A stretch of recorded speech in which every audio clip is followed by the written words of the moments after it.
taxpayers' money by GOK itself. Jodak malamo kwa mondo miyo kony jirendegi maonge nyala hinya tudio chienga mabende ni yango e chienga Eid. Kabende koro iwacho ni ngima matek thago jomoko mok ginyal yudo kata migago gi mapile. Kumano no yang nyaka jamni moyo 1,000 mano yang mondo miyo mi jogo ma ok nyal mondo mi oinggo odiochiengno mar Eid County Malamo.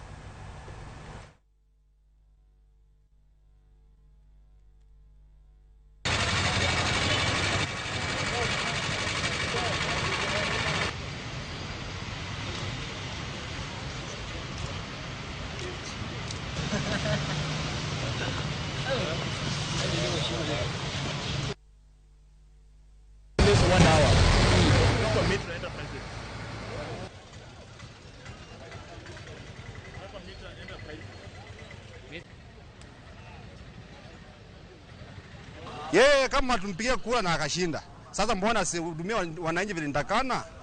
Wananchi wanakula ngumu sahi. Wananchi wanahangaika. Nikiwa mmoja wao. Lanji siku langi. Siku mbili rogali sijakula. Na kunywanga chai peke yake. Tena strong tea. Sasa anatusaidia na nini? Na hiyo uongozi wakae wakijua walikuweko wakatoka. Tena hawaja tunyanyaze tu. Tena ataondoka tu. Na mwingine atachukua. President wetu, sikiza sauti ya mwananchi wa kawaida. Yule ambaye ulimtumia akakuweka kwa kiti. Hiyo ndio maombi yangu. Usijaribu kuenda na wabunge. Usijaribu kuenda na CS.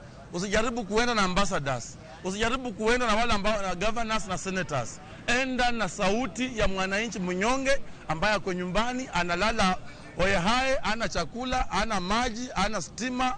Uchumi iko juu na wananchi wanaumia. Kwa sababu Ruto anaongea hii leo, kesho yake afanyi vile wananchi wanataka. Sasa kwa sababu wananchi wanaumia kwa uchumi wa saa hii, mafuta iko juu, kila kitu iko juu. Sasa naomba rais wetu kama Ruto aweze kushukisha vitu kama mafuta hivi